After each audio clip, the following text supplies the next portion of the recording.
మాధవ్ గారు. అధ్యక్ష, మీ ముందుకి వీధి కుక్కల సమస్యను ముందుకు తీసుకురాదలుచుకున్నాను అధ్యక్ష. అత్యంత చిన్నదిగా కనిపిస్తున్న జటిలమైన సమస్య అధ్యక్ష. ఇది చీకటి పడితే తమ ఇళ్లకు ప్రశాంతంగా వెళ్ళలేని పరిస్థితి అధ్యక్ష. వీధికి 15 నుంచి 20 కుక్కల దాకా ప్రజల్ని భయాందోళనకి గురి చేస్తూ పసిపిల్లల ప్రాణాలు సైతం కబలిస్తున్నాయి అధ్యక్ష. అదేవిధంగా ప్రతినిత్యం కూడా ఉదయం పారిశుద్ధ కార్మికులకు కూడా అత్యంత సవాలుగా మారుతున్నాయి అధ్యక్ష ఈ వీధి కుక్కలు. అధ్యక్ష, వీధి సింహాలుగా మనుషులకు అత్యంత సన్నిహితమైన జంతువులుగా పరిగణించబడే ఈ కుక్కలు ఈరోజు క్రూర మృగాలుగా మారిపోతున్న పరిస్థితి అధ్యక్ష.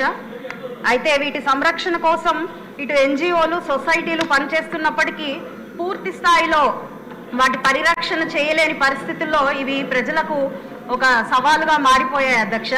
కాబట్టి ఇటు స్థానిక ప్రజలు, మున్సిపల్ కార్పొరేషన్ వారు, అదేవిధంగా స్థానిక ప్రతినిధులు భాగస్వాములుగా ఈ ఒక పటిష్టమైన పాలసీని తీసుకొచ్చి ఈ సమస్యలకి పరిష్కారం తీసుకురావాల్సిందిగా కోరుతున్నాను అధ్యక్ష. ఇది నా యొక్క నియోజకవర్గం కాదు అధ్యక్ష, యావత్ రాష్ట్రంలో కూడా, అదే భారతదేశంలో కూడా ఈ యొక్క సమస్య చాలా జటిలమైంది అధ్యక్ష. కాబట్టి మనం తీసుకునే ఈ నిర్ణయము యావత్ భారతదేశానికి కూడా ఒక ప్రామాణికంగా ఉంటుంది అధ్యక్ష.